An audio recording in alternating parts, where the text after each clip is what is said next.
आज हम कुछ केस नोट्स और नफ्सियाती रिपोर्टें देख रहे हैं। ब्रुकलिन, न्यूयॉर्क का एक वाकया, बहुत ही अजीब और परेशान कुन। जी। हमारा मकसद ये समझना है कि कैसे इंसानी जहन शदीद तन्हाई और सदमे में हकीकत से बिल्कुल ही मुंह मोड़ लेता है। बिल्कुल। ये वाकया 2016 का है। फाइल्स के मुताबिक रीटा वुल्फिंसन एक 80 साला खातून, तकरीबन नाबीना और शदीद तन्हाई का शिकार थीं, कोई 20 साल से। ओह। तो 15 सितंबर को वो अपने किचन में गिर गईं, कोले की हड्डी टूट गई। और जराए बताते हैं कि वो बिल्कुल अकेली थीं घर में। उन्हें मदद के लिए 911 पर कॉल करनी पड़ी। जी हाँ। और अस्पताल में डॉक्टरों ने साफ कह दिया कि भाई आप अकेले घर वापस नहीं जा सकती। सही। उन्हें मदद चाहिए थी, नर्सिंग होम या कोई रिश्तेदार। और यहीं से कहानी एक अजीब मोड़ लेती है।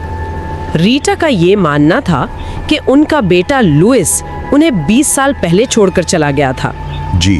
और नफ्सियाती रिपोर्ट्स में इसी नुक्ते पर बहुत जोर दिया गया है।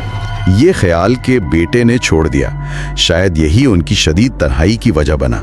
मतलब एक तरह का दिफाई तरीका। हाँ, हो सकता है, खुद को अलग थलग कर लेना। कुछ माहिरीन की राय यही है इन रिपोर्ट्स में। तो अस्पताल से रीटा ने अपने छोटे भाई जोसेफ को फोन किया। जी। और दस्तावेजात के मुताबिक जोसेफ की बीवी गई रीटा के घर कुछ जरूरी सामान लेने। अच्छा।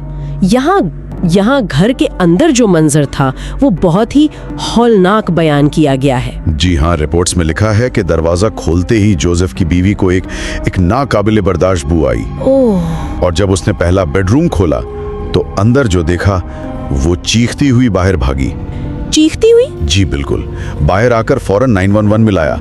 और यहाँ ये बात दिलचस्प है कि एक जानी पहचानी जगह, एक घर, हाँ, अचानक इतना दहशतनाक कैसे बन गया? यही तो सवाल है। एक मानूस घर और इतना शदीद खौफ। तो पुलिस आई, फिर क्या हुआ? ही नहीं गया था। क्या मतलब? मतलब ये कि वो 29 साल की उम्र में 20 साल पहले कुदरती वजूहात की बिना पर उसी घर में अपने बेडरूम में अपने बिस्तर पर मर गया था। नहीं, 20 साल तक वहीं? जी, 20 साल तक ढांचा कपड़ों में मलबूस बिस्तर पर पड़ा हुआ।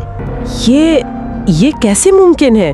मेरा मतलब है 20 साल रीटा को कभी पता नहीं चला वो उसी घर में रह रही थी? केस नोट्स और रीटा के भाई के बयानात यही बताते हैं।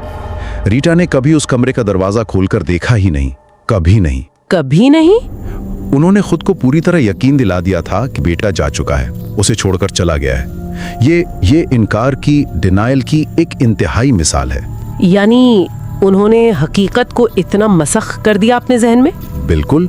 लुइस की बाकियात मुकम्मल कपड़ों में 20 साल तक उसी बिस्तर पर, और माँ को खबर तक नहीं। तो जोसेफ की बीवी ने दरअसल लुइस की बाकियात देखी थी उस कमरे में? जी हाँ। खुदाया, ये समझना बहुत मुश्किल है कि कोई अपनी हकीकत इस हद तक कैसे बदल सकता है। नफ्सियाती रिपोर्ट्स तो यही कहती हैं कि ये शदीद सदमे शायद कुछ जहनी सेहत के मसाइल और हकीकत से मुकम्मल फरार का नतीजा था। मुकम्मल फरार? जी। 20 साल तक एक ही छत के नीचे अपने मुर्दा बेटे के साथ रहना और उससे बिल्कुल बेखबर रहना, ये इंसानी जहन की पेचीदगियों को दिखाता है। सही।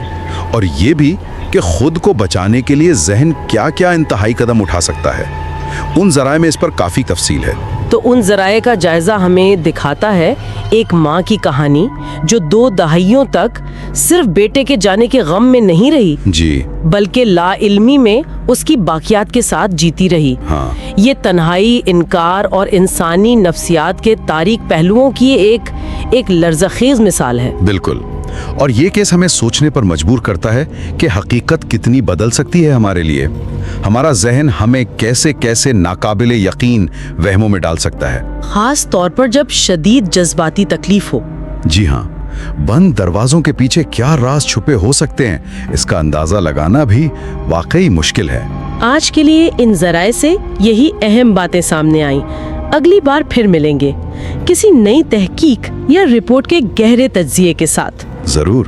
तब तक के लिए अपना ख्याल रखिएगा, अगर हिम्मत हो तो।